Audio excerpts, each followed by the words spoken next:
नमस्कार, राधे राधे। मैं विनीता एक बार फिर से आप सभी प्यारे मित्रों का आपके अपने YouTube परिवार विनीता हिंदी हम में बहुत बहुत स्वागत करती हूँ। तो मेरे प्यारे दोस्तों, कैसे हैं आप सभी लोग? आशा करती हूँ कि आप सब अच्छे होंगे, स्वस्थ होंगे और अपनी तैयारी भी बहुत ही अच्छे से कर रहे होंगे। तो आज की इस वीडियो के अंतर्गत हम बात करेंगे LT ग्रेड की। ठीक है, LT ग्रेड की जो परीक्षा शुरू होने वाली है। तो देखिए दोस्तों, अगर आप भी LT ग्रेड की परीक्षा की तैयारी कर रहे हैं और आपको इस एग्ज़ाम को अपने प्रथम प्रयास में ही क्रैक करना है, तो ये वीडियो आप सभी के लिए बड़ा ही महत्वपूर्ण होने वाला है। तो देखिए दोस्तों, ये जो दिसंबर में आपकी LT ग्रेड की परीक्षा शुरू हो रही है और जनवरी तक ये चलेगी, तो इस परीक्षा को क्रैक करने की सही रणनीति क्या हो, तो आज उस पर बात करेंगे हम लोग। ठीक है, तो देखिए, आपके पास मान के चलिए कि मात्र आपके पास 20 दिन बचे हैं। तो ऐसे में वह कौन सी स्ट्रेटजी अपनाई जाए कि मैक्सिमम नंबर आपको मिल सके। देखिए, जिनकी परीक्षा जनवरी में है तो उनके पास अभी बहुत समय है तैयारी करने के लिए, लेकिन जिनकी शुरुआत में है यानी कि आपका 6 और 7 दिसंबर को, जैसे कि आपके जो हिंदी विषय वाले हैं, 6-7 दिसंबर को हिंदी का पेपर है ना, तो जो हिंदी विषय वाले हैं तो वो मानकर चलिए कि उनके पास अब मात्र गिनने के दिन बचे हैं 20 दिन। ठीक है, तो वो इन 20 दिनों में किस प्रकार की तैयारी करें और अधिकतम कितने नंबर प्राप्त करें कि उनका प्रीलिम्स आराम से निकल जाए।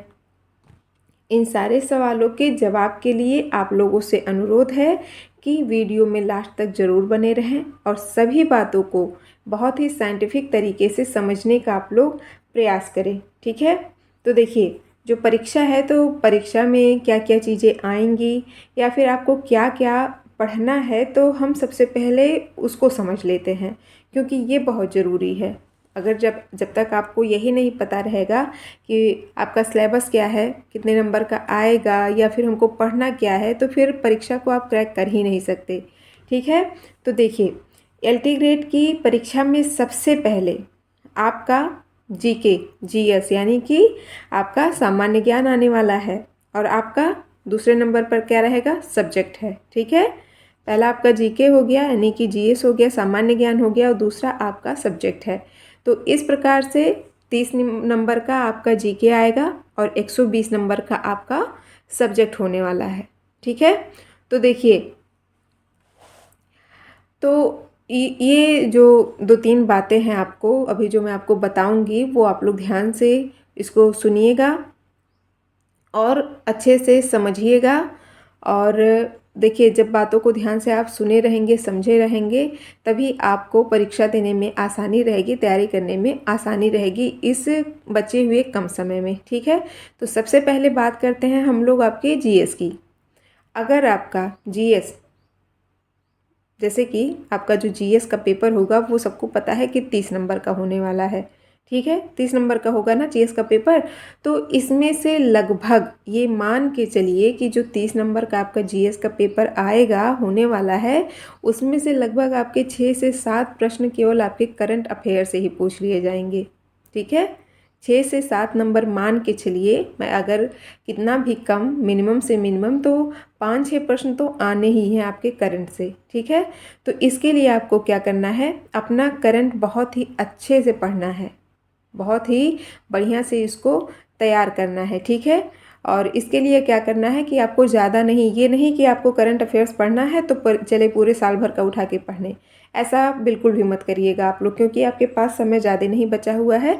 तो आप लोग क्या करिएगा, अपने पिछले 5 से 6 महीने का करंट आप अच्छे से पढ़ लीजिए। पिछले 5-6 महीने का, जैसे आपका मई जून हो गया, मई जून से ले करके आप अक्टूबर महीने तक का करंट को बढ़िया से एकदम पढ़ लीजिए, तैयार कर लीजिए। ठीक है, और उसके बाद आपका जो बाकी का पोर्शन बच रहा है आपके GS में, करंट तो हो गया, करंट 5-6 महीने का पढ़ लीजिए, मई जून से लेकर के अक्टूबर तक, क्योंकि अक्टूबर तक ठीक रहेगा। उसके बाद का करंट आपसे नहीं पूछा जाएगा, क्योंकि नवंबर है, उसके बाद से आपका दिसंबर में पेपर ही होने वाला है। ठीक है, तो ये तो हो गया करंट की बातें। अब आप लोग जैसे जो आपका जीएस का पेपर होगा तो उसमें बाकी का जो पोर्शन है, जैसे कि आपका उसमें इंडियन हिस्ट्री रहेगा, ज्योग्राफी रहेगा, जनरल साइंस का भी क्वेश्चन आएगा, इकोनॉमिक्स का भी आएगा, ठीक है। तो मतलब ये सारे जो मिला जुला करके जितने भी पोर्शन हैं बाकी के जीएस के, तो इन सबको भी आप लोग अच्छे से, अगर मान लीजिए हो सकता है आप किसी बुक से तैयारी कर रहे हो तो उस बुक को अच्छे से पढ़ लीजिए। इस मतलब आपके जीएस के लिए सबसे अच्छी बुक मेरे हिसाब से तो लूसेंट की रहेगी। लेकिन अब आपके पास उतना समय नहीं बचा है कि आप किसी बुक को शुरू से पढ़ सके, ठीक है। तो देखिए, मैं किसी चैनल का नाम नहीं लूँगी, क्योंकि जितने भी बच्चे तैयारी कर रहे हैं या जो पुराने बच्चे हैं जो पहले से तैयारी कर रहे हैं या फिर जो नए बच्चे हैं इस बार नए पहली बार पेपर भरे हैं, तो मुझे पता है कि सारे बच्चे किसी ना किसी चैनल से ज़रूर पढ़ते हैं। कुछ लोग होते हैं कि फ्री क्लासेस लेते हैं, कुछ लोग कोर्स भी ख़रीद लेते हैं, ठीक है। तो आपका यूट्यूब पर बहुत सारे अच्छे अच्छे चैनल हैं जो पढ़ाते बढ़िया हैं। मैं किसी का नाम नहीं लूँगी। तो वहाँ पर चैनलों पे जब आप जाएंगे तो वहाँ डेली आपका करंट भी करवाते हैं लोग, और जीके जीएस की क्लासेस भी करवाते हैं, और ख़ास करके मैराथन क्लासेस करवाते हैं। तो आप लोग वहाँ से इसको पढ़ सकते हैं, कवर कर सकते हैं आराम से, ठीक है। और मान लीजिए बात कर रहे हैं कि मान लीजिए कुछ बच्चे ऐसे हैं कि जो अभी तक कुछ भी नहीं पढ़े हैं, कुछ भी मान लीजिए कुछ पढ़े ही नहीं हैं। मतलब जीएस के लिए आप मान लीजिए कुछ भी नहीं पढ़े हैं, ना कुछ करंट पढ़े हैं, ना कोई बुक पढ़े हैं, ना कोई वीडियो देखे हैं, तो आप लोग के लिए सबसे बेहतरीन तरीका है कि आप सिर्फ़ और सिर्फ आयोग के जो पिछले 10 से 15 वर्षों के पीवाईक्यूज़ हैं तो उसको पढ़िए, ठीक है। जितने भी 10-15 सालों के, 20 सालों के, 25 सालों के आप पीवाईक्यूज़ ले लीजिए। उसके लिए आपको अच्छे से आसानी से मार्केट में बुक्स उपलब्ध हो जाएंगी, ठीक है, पीवाईक्यूज़ की। तो आयोग के आप अपने प्रीवियस ईयर के क्वेश्चन पेपर उठा लीजिए और आप मतलब उसको बस कर डालिए, पूरा पढ़ डालिए, उसको हल कर डालिए, ठीक है। और इसके अतिरिक्त कोई आसान उपाय मेरे पास नहीं है। कुछ भी मत करिए, कोई बुक मत पढ़िए, कोई चैनल मत देखिए, और हाँ, कोर्स तो बिल्कुल भी मत खरीदिएगा।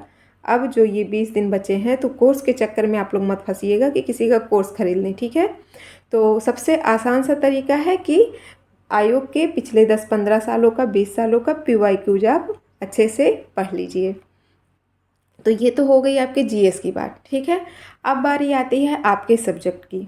देखिए, जो आपका सब्जेक्ट है तो ऐसा तो नहीं है कि अभी तक आपने पढ़ाई के नाम पर कुछ भी नहीं पढ़ा है, ऐसा नहीं है ना। देखिए, आप में से कुछ लोग ऐसे होंगे जो फर्स्ट टाइम कंपटीशन एग्ज़ाम देने जा रहे होंगे, पहली बार किसी कंपटीशन एग्ज़ाम का फॉर्म भरे होंगे, पहली बार एग्ज़ाम देंगे। लेकिन कुछ लोग ऐसे भी हैं जो पहले कई एग्ज़ामों को दे चुके हैं पर वो सफलता हासिल नहीं किए हैं।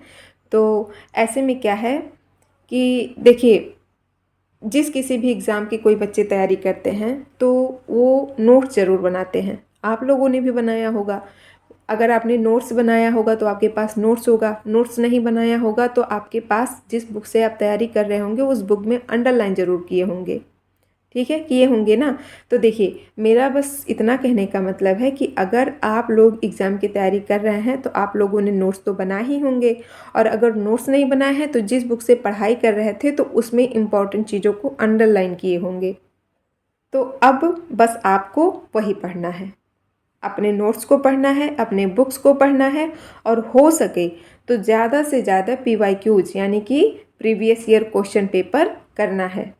जो आपको मैंने जीएस में बताया, जीएस के लिए भी यही काम करिए और अपने सब्जेक्ट के लिए भी यही काम करिए। मतलब जितना हो सके उतना पीवाईक्यूज करिए, ठीक है। तो ये तो हो गई आपकी कि आपको कैसे और क्या पढ़ना है।